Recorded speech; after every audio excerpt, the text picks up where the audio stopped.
তোমরা যারা ডায়েট করছো, আজকের রেসিপিটা তাদের জন্যই, শুধুমাত্র তাদের জন্য না, যারা নর্মালি এমনি হেলদি খাবার খেতে ভীষণ পছন্দ করো তাদের জন্য।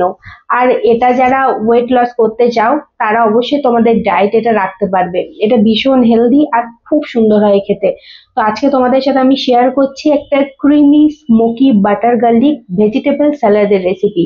ভীষণ টেস্টি হয়, অবশ্যই একবার ট্রাই করে দেখবে, ফেভারিট হয়ে থাকবে অল টাইম। মানে আমি সপ্তাহে অন্তত ২-৩ দিন এটা তো এবার থেকে খাবোই, এত সুন্দর হয় এটা খেতে। আর হেলদিও তো, সেই জন্যই। তো আমি এখানে অনেক সবজি নিয়ে নিয়েছি, তার মধ্যে আছে শসা, পেঁয়াজ, বাঁধাকপি, সুইট কর্ন নিয়েছি। এবার শসাটা আমি অর্ধেক এখানে ইউজ করেছি, এরকম লম্বা লম্বা সরু সরু করে কেটে নিয়েছি। তারপরে পেঁয়াজটাকেও এরকম লম্বা লম্বা করে কেটে নেব।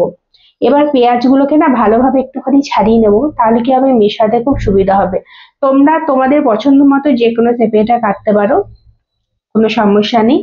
এবার আমি শসা পেঁয়াজটাকে বাটির মধ্যে তুলে রাখছি।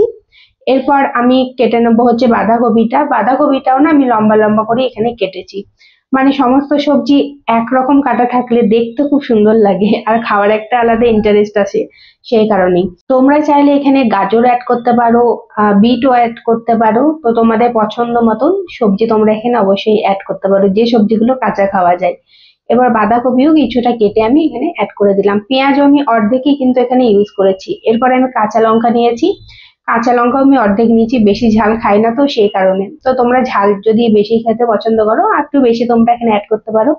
এখানে রসুন নিয়ে নিয়েছি বেশ অনেকটা, রসুনগুলোকে একদম ছোট ছোট করে কুচি করে নিয়েছি। আর নিয়ে নিয়েছি সুইট কর্ন।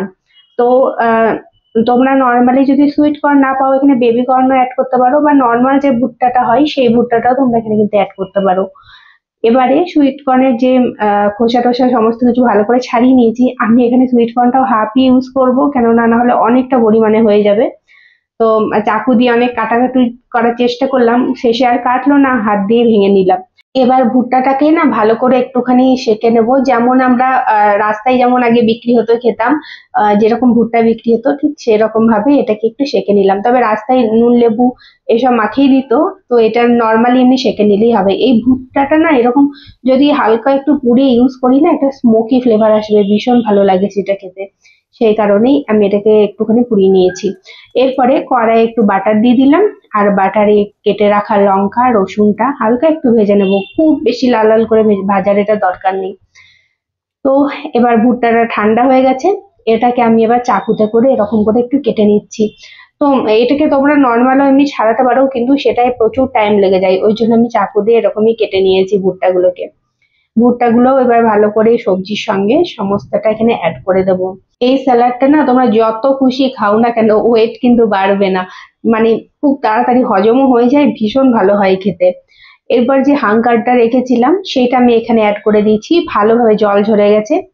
এরপর আমি অ্যাড করলাম একটু নুন, তোমরা টেস্ট অ্যাকর্ডিং নুন অ্যাড করো, আমি যেটুকু খাই সেটা সেই অনুযায়ী এখানে অ্যাড করেছি। এবার অ্যাড করে দিলাম একটুখানি গোলমরিচের গুঁড়ো। আমার কাছে গুঁড়ো ছিল না গোলমরিচের, তো গোটা গোলমরিচই একটু হামাল দিস্তায় গুঁড়ো করে এখানে অ্যাড করে দিয়েছি। এবার দিয়ে দিচ্ছি যে রসুন আর লঙ্কাটা ভেজে রেখেছিলাম বাটারে, সেটা এখানে অ্যাড করে দিলাম। আর তারপরে ভালোভাবে মিশিয়ে নিতে হবে। তোমরা চাইলে আরেকটু বেশি বাটার অ্যাড করতে পারো, তবে আমি করিনি। আর ব্যাস, স্যালাড একদম আমাদের রেডি হয়ে গেছে, ভীষণ টেস্টি আর হেলদি। একটা ক্রিমি ক্রিমি স্ট্রাকচার আসে। আর এটা না মানে বাটার গার্লিক যেহেতু দেওয়া আছে সেটার একটা আলাদা ফ্লেভার, আর ভুট্টাটাকে যেহেতু একটু পুড়িয়েছি সেটার একটা স্মোকি ফ্লেভার। এই দুটো মিলিত হয়ে এত সুন্দর এটা খেতে হয়েছিল। অবশ্যই তোমরা একবার হলেও এটা ট্রাই করে দেখো। আমার তো এটা ভীষণ পছন্দ হয়েছে, তোমাদেরও আশা করি খুব ভালো লাগবে এটা খেতে। তো ভিডিও ভালো লাগলে পেজটাকে ফলো করে দিও, ইউটিউব থেকে দেখে থাকলে সাবস্ক্রাইব করে দিও।